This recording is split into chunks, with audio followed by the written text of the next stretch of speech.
Oke, selamat petang dan selamat sejahtera. Selamat ber-PKP di rumah masing-masing. Oke, hari ini kita akan belajar tentang fungsi sistem kardiorespiratory. Masih dalam bidang fungsi sistem tubuh dalam pergerakan. Oke, unit 2.4. Nah, dalam buku teks kamu, saya sukan tingkatan 4, muka surat 117 hingga 122. Bagi yang tidak buku teks tuh ada cikgu hantar buku teks digital hari itu kan, sila baca. Oke, sistem kardiorespiratory adalah sistem kardiovaskular campur dengan sistem respiratory. Oke, ini adalah gabungan antara dua sistem kardiovaskular dan juga sistem respiratory, akhirnya membentuk sistem kardiorespiratory. Sistem kardiovaskular ini adalah proses peredaran darah dari jantung, kemudian ke seluruh badan, kemudian kembali semula ke jantung. Oke. Dan sistem kardiovaskular mempunyai 3 komponen utama, yaitu darah, salur darah ataupun kita panggil sebagai kapilari darah, dan juga jantung. Sistem respiratory pula adalah proses pertukaran gas, di mana dia berlaku di paru-paru yang kita panggil sebagai respirasi luaran. Dan yang satu lagi dia berlaku pertukaran gas di sel-sel tisu badan kita yang kita panggil sebagai respirasi dalaman.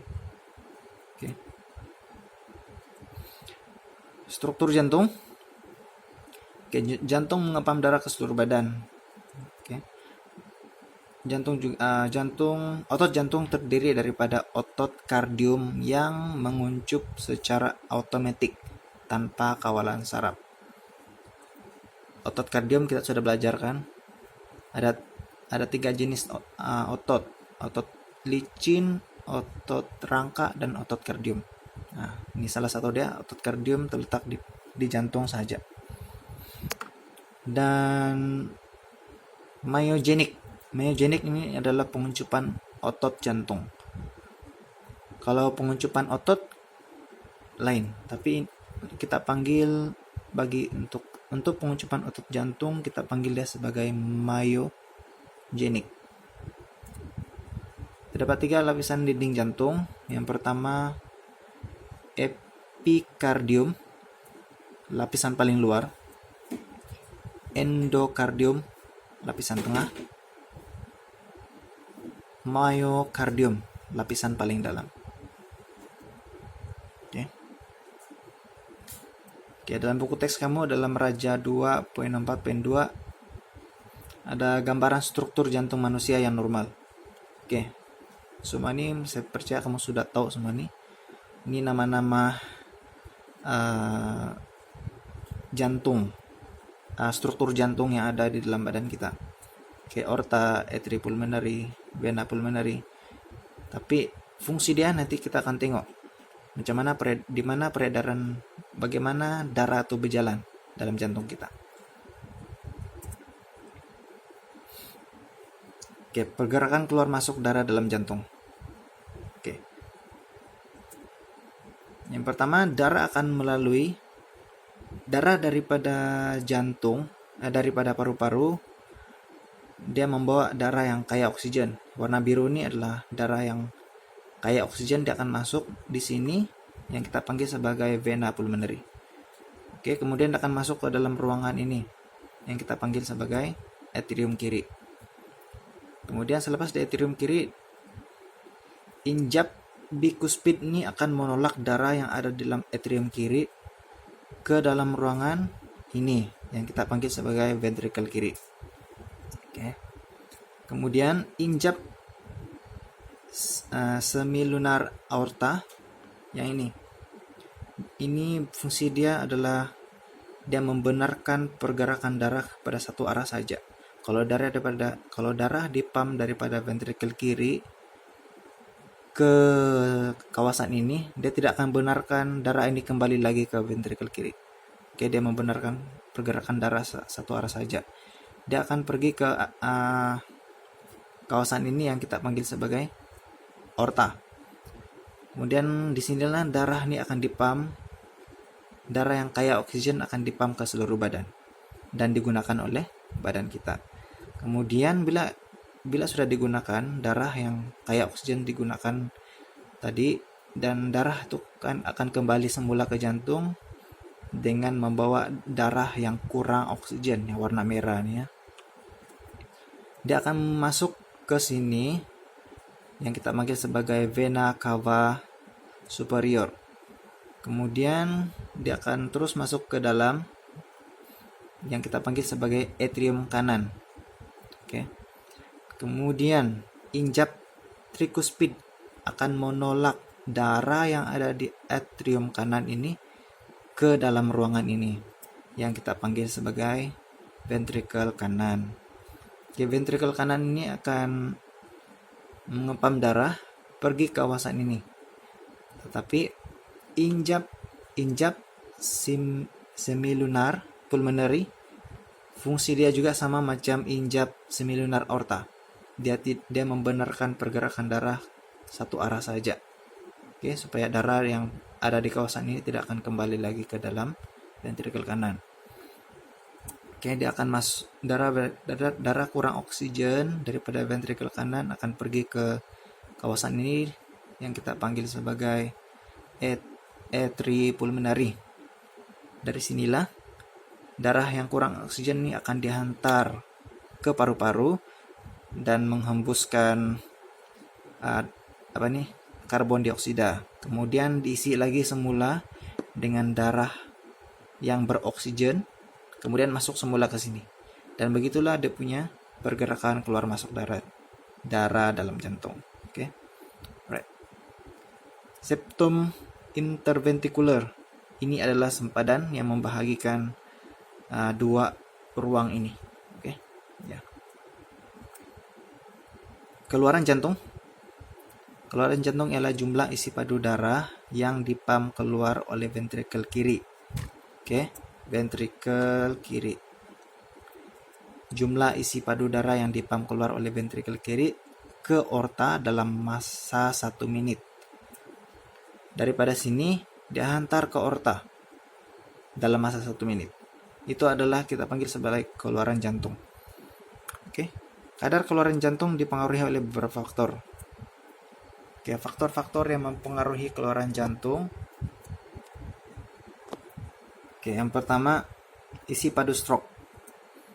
Isi padu stroke ini adalah jumlah darah yang dipam oleh ventrikel kiri dalam 1 denyutan. Oke. 1 denyutan, jumlah darah yang dipam itu kita panggil sebagai isi padu stroke. Oke. Dan itu akan mempengaruhi keluaran jantung dalam masa 1 menit.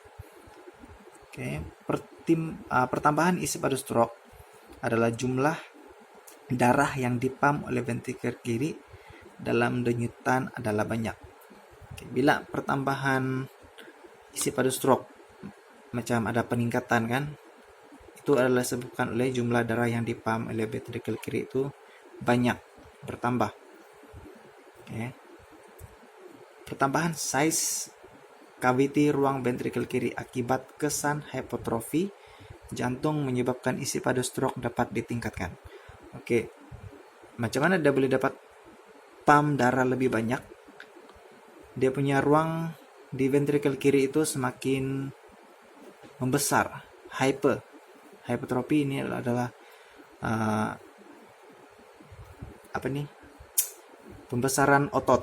Oke, muscle, tapi muscle di dalam ventrikel, dalam jantung ini. Oke, bila makin besar otot, makin banyak ruang untuk darah masuk ke dalam ventrikel kiri untuk dipam oleh ventrikel kiri. Dan itu akan menyebabkan isi padu stroke meningkat.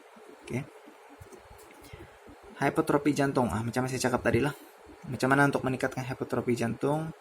Macam latihan kecerdasan fisikal yang sistematik dan berterusan dalam satu tempo yang lama. Kalau kamu buat 2-3 hari saja, hipertrofi jantung tidak akan berlaku. Mesti melakukan secara sistematik dan maintain dalam masa yang lama. Barulah kamu punya otot jantung akan membesar. Oke. Yang kedua, kadar denyutan jantung. Oke. Kadar peredaran darah bergantung pada kadar keperluan oksigen yang diperlukan oleh sel-sel tisu. Oke. Atlet melakukan latihan aerobik, keperluan oksigen meningkat bagi proses penghasilan tenaga. Oke. Apabila atlet melakukan latihan aerobik ini satu latihan yang panjang, yang penat. Bila atlet melakukan latihan, secara otomatis dia perlukan oksigen. Keperluan oksigen itu meningkat karena dia perlukan oksigen untuk menghasilkan tenaga, karena tenaga digunakan untuk latihan yang berat. Oke. Kemudian jantung terpaksa meningkatkan kadar kelajuan denyutan jantung. Masa kamu latihan, tidak adalah orang yang training tapi jantung dia tidak berdenyut dengan cepat, kan? Tidak normal. Bagi orang yang normal, kamu lari sedikit pun kamu punya denyutan jantung tuh akan berdegup dengan cepat. Oke. Dan itu akan meningkatkan kadar keluaran jantung. Bila kamu punya denyutan jantung cepat, itu akan mempengaruhi keluaran jantung. Begitu juga dengan isi padu stroke. Itu kedua hal ini akan mempengaruhi kadar keluaran jantung kita. Cara pengiraan keluaran jantung ada dalam buku teks kamu boleh rujuk. Keluaran jantung boleh diukur dengan menggunakan formula yang berikut. Q, ml. Q ini adalah keluaran jantung dalam bentuk ml. Kemudian IS, isi padu stroke. Oke. KDJ, kadar denyutan jantung. So Q bersamaan dengan IS darab KDJ. Contoh di sini. Oke. Contoh di sini ada dalam buku teks kamu juga nih. Apabila seorang atlet berlari mengelilingi trek 400 meter dengan kelajuan yang sederhana selama 10 menit, maka denyutan jantung telah meningkat sebanyak 130 denyutan semenit (DSM). Dan isi padu stroke jantungnya yang telah diketahui adalah 70 ml. Berapakah kadar keluaran jantung atlet tersebut dalam masa 1 menit apabila melakukan aktivitas tersebut? Oke, gunakan formula ini.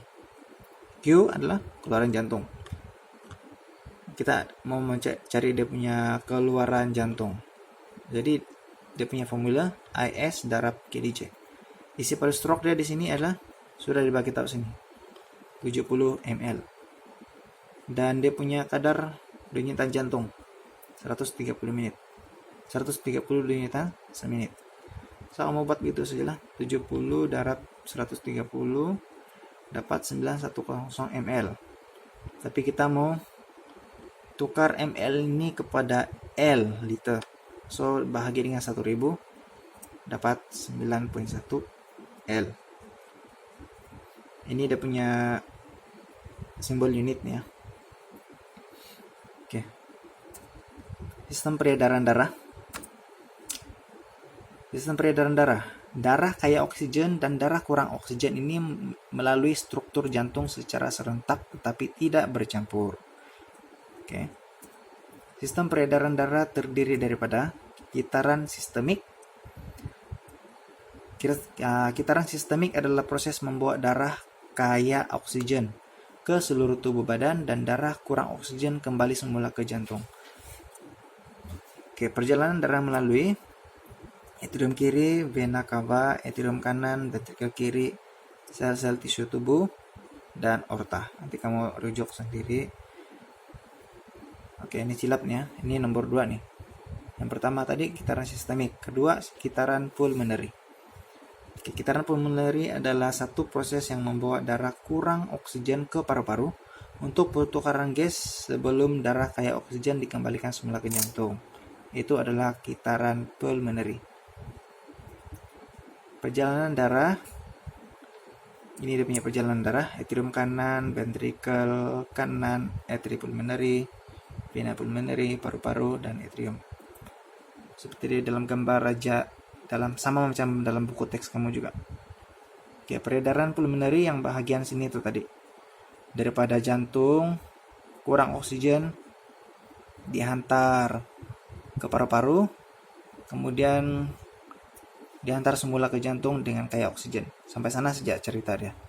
Kalau peredaran sistemik bermula daripada jantung, ventrikel kiri, dia membawa darah yang kaya oksigen, kemudian ke aorta, kemudian ke seluruh badan, digunakan oleh badan, kemudian kembali semula ke jantung dengan membawa darah kurang oksigen, masuk ke vena cava, masuk ke atrium kanan, kemudian ventrikel kanan. Nah, situ itu cerita dia. So, peredaran pulmonary berlaku di paru-paru, sistemik di jantung dan sel badan. Oke, sekian dan terima kasih. Nanti juga akan bagi latihan buat minggu depan. Tapi buat dulu ulang kaji. Selamat berPKP.